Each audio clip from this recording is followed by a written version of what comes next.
meander our way up the river, please come up and let us know. And we're basically following the route of the General Slocum in 1904 on June 15th. And we're about to come up to where it picked up its customers. And I'm going to turn things over to Professor O'Donnell.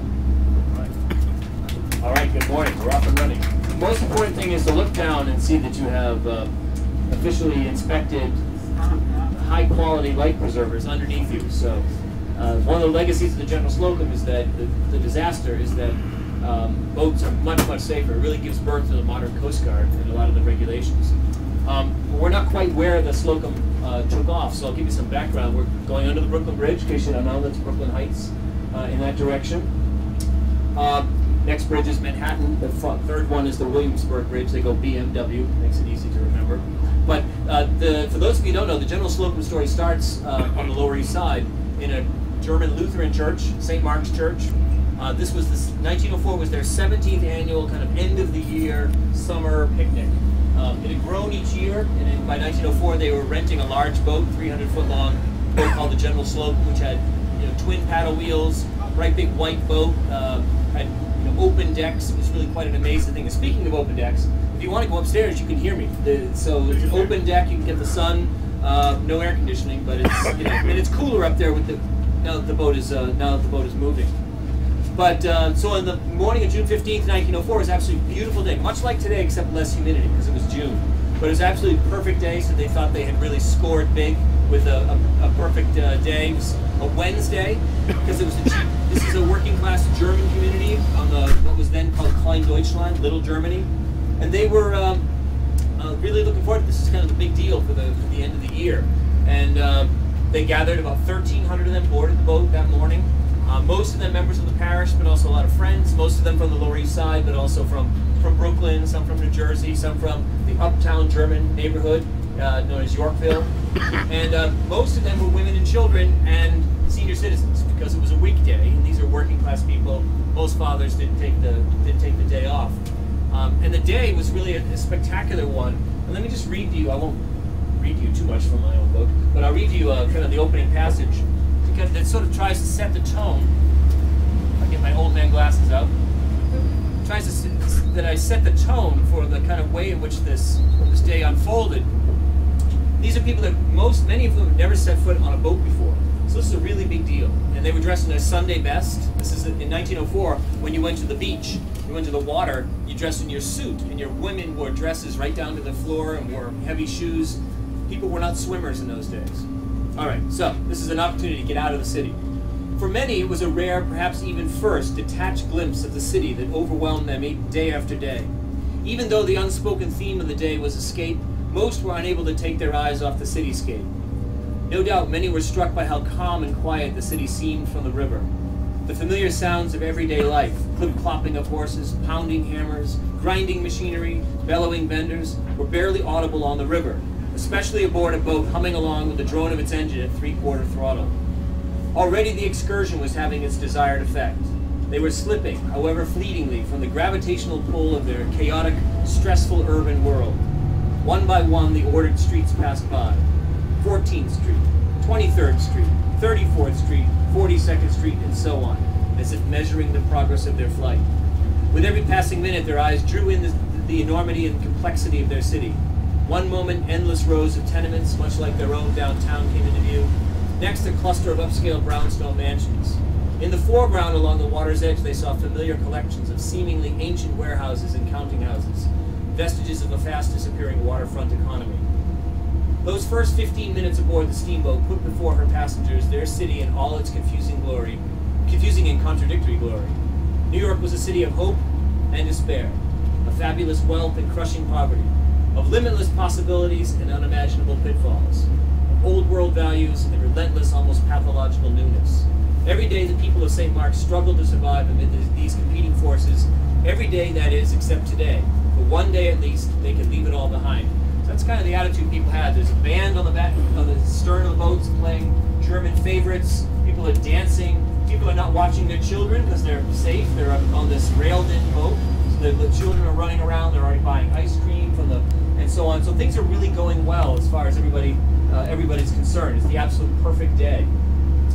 So they board the boat, and sometime about after 9 o'clock, roughly about right where we are, the boat starts heading up the East River at about 15 knots, which is pretty fast for a boat of that size. And at the one time, the Slocum was an all-wood boat, and it's 13 years old at this point. It was launched in the early 1890s.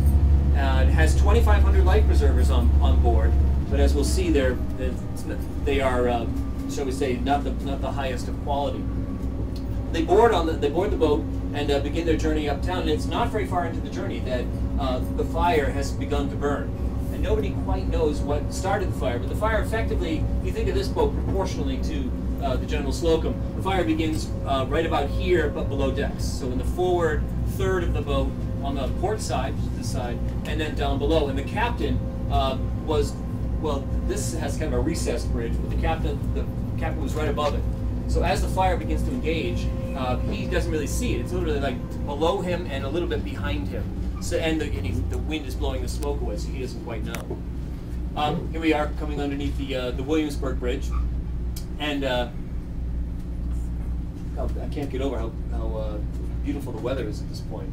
But the whole Lower East Side, this is the Lower East Side, and this is where most of these incredibly large German community had begun to form in the 1840s, and by the 1880s it had begun to diminish. And by 1904 it was really only down to about 15,000 Germans. Little Germany, like all the other ethnic neighborhoods, was fast disappearing. In our reading from Island Center of the World, at the Center of the World, they talked about the Kief's War and the massacre in Pavonia of the Native Americans, and there was a second massacre the same night, and that was in a place called Corlier's Hook, which is right here. Underneath, there was a Native American village, and they crept out at night, killed everyone, and many of those were Wequaskek Native Americans from the Bronx who had been driven down by the Mohawks. The bridge that we're under, the Williamsburg Bridge, they would have, on the Slocum, they would have seen that. That was from 1903, so it was just finished the winter before. The other bridge we passed, the Manhattan Bridge, doesn't come until 1909, so the Slocum people wouldn't have seen that at all. And one of Ken Jackson's favorite history points was the Brooklyn Navy Yard, which we just passed in Wallabout Bay on the right. And it was in that Navy Yard where we talked about Ed Burroughs and the Forgotten Patriots, where over 10,000 American patriots were, in many cases, deliberately starved and denied medical treatment and killed. One of the requirements for U.S. naval vessels is because the importance of the Brooklyn Navy Yard is that whatever they were making, battleships, destroyers, and so forth, had to be able to pass underneath these East River bridges, particularly the Brooklyn Bridge. All right, now does anybody have any questions at this point? Yep. They would have boarded the boat here. Right about here, right about just about East 3rd Street, right where we are. Yep.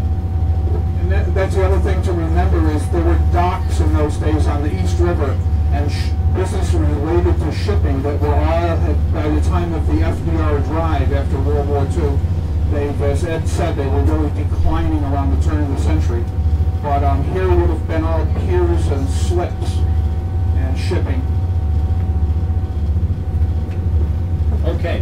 One thing to keep in mind is I mentioned the inspection of this boat, and how this boat is very much up to code. It's under tight regulation. The General Slocum, in May of 1904, just a few weeks before it took off on one of its earliest charters, what had been inspected by the United States Steamship Inspection Service and given a thumbs up, ready to go rating, as had all the steamships in the harbor that summer. As it turned out, after the fact, it turned out that the Steamship Inspection Service was incredibly corrupt and inept. The guy who inspected the ship was an official inspector. His training consisted of following another inspector around for a few weeks and sort of watching what he did, and then becoming certified somehow as an inspector. The guy he followed around had just simply followed somebody around for 6 weeks, 20 years earlier.